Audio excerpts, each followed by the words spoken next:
اعوذ باللہ من الشیطان الرجیم بسم اللہ الرحمن الرحیم سل بنی اسرائیل کم آتیناہم من آیات بینات ومن يبدل نعمة الله من بعد ما جاءته فإن الله شديد العقاب زين للذين كفروا الحياة الدنيا ويسخرون من الذين آمنوا والذين اتقوا فوقهم يوم القيامة والله يرزق من يشاء بغير حساب صدق اللہ العظیم۔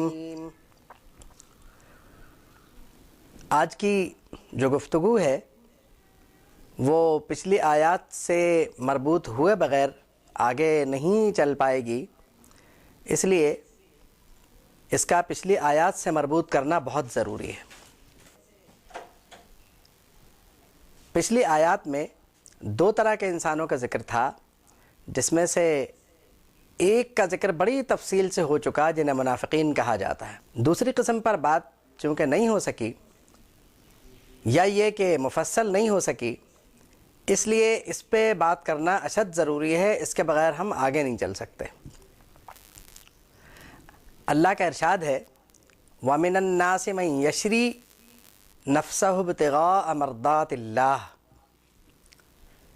کہ لوگوں میں سے وہ بھی ہے جس نے اپنا نفس اس لیے بیچ دیا کہ وہ اللہ کی رضا تلاش کرے۔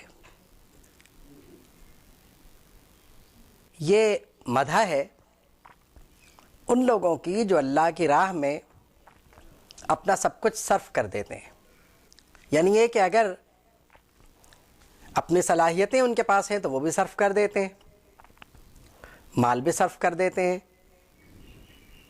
اور دوڑ دھوپ کر کے یا جس طرح سے بھی ہو جسمانی کوشش و کاوش بھی جاری رکھتے ہیں۔ تو فرمایا کہ وَمِنَ النَّاسِ مَن يَشْرِي، یہ ان لوگوں کی مدح ہے جو اللہ کی راہ میں اپنا سب کچھ صرف کر دیتے ہیں۔ شان نزول کے اعتبار سے تو آیت حضرت صہیب رومی رضی اللہ تعالیٰ عنہ کے بارے میں ہے۔ یہ مکہ مکرمہ سے مدینہ منورہ کو نبی کریم صلی اللہ تعالیٰ علیہ وسلم کے پاس ہجرت کر کے جانا چاہ رہے تھے، کفار نے ان کو روک لیا۔ اب اس میں کئی طرح کی باتیں ہیں۔ ایک قول تو یہ ہے کہ انہوں نے یہ کہا کہ بھئی تم نے سارا مال وغیرہ تو یہاں کمایا، تم یہ سب لے کے کیسے جا سکتے ہو؟ تو انہوں نے فرمایا کہ یہ سب مال تم لے لو اور میرا پیچھا چھوڑو، مجھے جانے دو۔ اور دوسرا قول یہ ہے کہ حضرت صہیب رومی رضی اللہ تعالیٰ عنہ بڑے زبردست تیر انداز تھے، انہوں نے کفار کو ایک طرح کا چیلنج دیا اور فرمانے لگے کہ دیکھو تم کو معلوم ہے کہ میں کس طرح کا تیر انداز ہوں،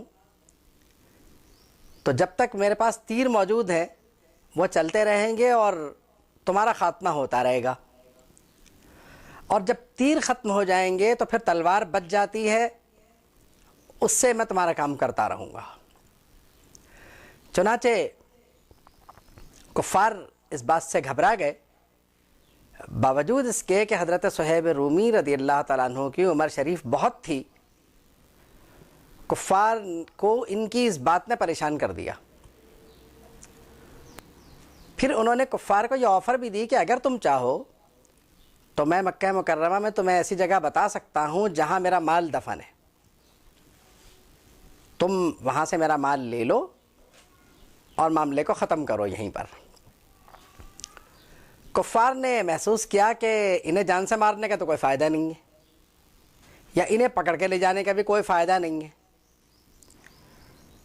تو اگر کوئی مالی منفعت ہم کو پہنچ رہی ہے تو مال لے لیا جائے۔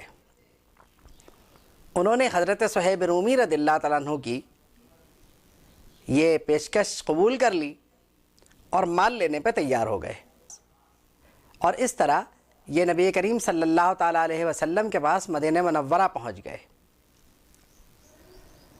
اب یہ پہنچ تو گئے. جب یہ پہنچے تو ان کو بتایا گیا کہ آپ کے بارے میں یہ آیت نازل ہوئی ہے.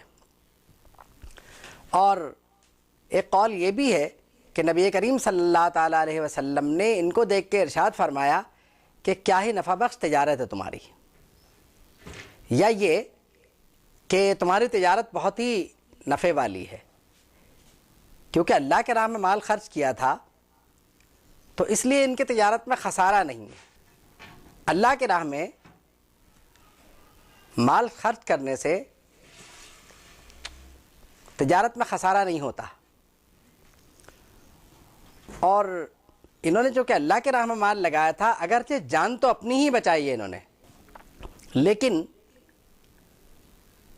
اس کے عوض میں اگرچہ انہیں مال خرچ کرنا پڑا، لیکن اس مال کے خرچ کرنے کو اللہ کے راہ میں مال خرچ کرنا سمجھا گیا، اور قرآن مجید میں ان کی مدح آئی.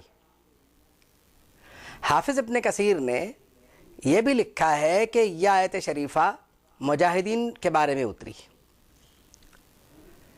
کیونکہ اللہ رب العالمین نے ان سے وعدہ فرمایا ہے ان اللہ اشتری من المؤمنین انفسهم واموالهم بان لهم الجنہ، کہ اللہ تعالیٰ نے مومنین کے جان، ان کے مال جنت کے عوض میں مومنین سے خرید لیے ہیں. اب بظاہر تو اگر آیت مبارکہ کا اتنا ہی حصہ لے لیا جائے تو یہ حکم عام بھی ہو سکتا ہے. یعنی جو لوگ مجاہدین فی سبیل اللہ وہ بھی ہیں جو اللہ کے دین کی خدمت کرتے رہتے ہیں اسے سربلند کرنے کے لیے، تو اللہ تعالیٰ نے ان کا جان اور مال خرید لیا ہے. تو اب یعنی مومن کے پاس جو کچھ بھی ہے وہ اللہ کا ہے، اس کی جان بھی اپنی نہیں ہے، وہ اللہ کی ہے، اس کا مال بھی اپنا نہیں ہے، وہ اللہ کا ہے. تو جو بھی خرچ کر رہا ہے وہ اللہ اس سے خرید چکا ہے. اس میں کمال کی بات یہ ہے اور ایک نقطے کی بات یہ ہے کہ اللہ نے جان دی اور جان دے کر اسے آپ سے خرید لیا. اس نے مال دیا، آپ کو دین بھی اسی کی ہے، اور پھر آپ سے خرید بھی لیا اور جنت کے عوض میں. وہ چاہتا تو یہ بھی کہہ سکتا تھا کہ میرا دیا ہوا ہے میں نے لے لیا. مطلب اکثر یہ ہوتا ہے کہ ہمارے دل میں خیال آتا ہے کہ ہم یہ سب کچھ کیوں کریں، اگر یہ کریں گے تو ایسا ہو جائے گا ویسا ہو جائے گا. ایسے وسوسے ہمارے دلوں میں شیطان ڈالتا رہتا ہے.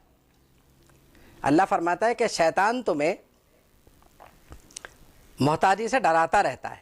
الشیطان یعدکم الفقر، شیطان تم کو محتاجی سے ڈراتا ہے کہ تم اگر یہ خرچ کرو گے تو محتاج ہو جاؤ گے، تمہارے پاس کی چیزیں جاتی رہیں گی، تمہارے اسٹیٹس کا کیا ہوگا، تمہارے معیار کا کیا ہوگا. مومن کا معیار وہی ہے جو اللہ اور اس کا رسول مقرر فرمائے، باقی اپنا کیا معیار ہے. مومن کے لیے یہی اعزاز بہت ہے کہ اللہ رب العالمین اس کا جان اور مال اسے عطا فرمائے، پھر اس سے خرید بھی لے.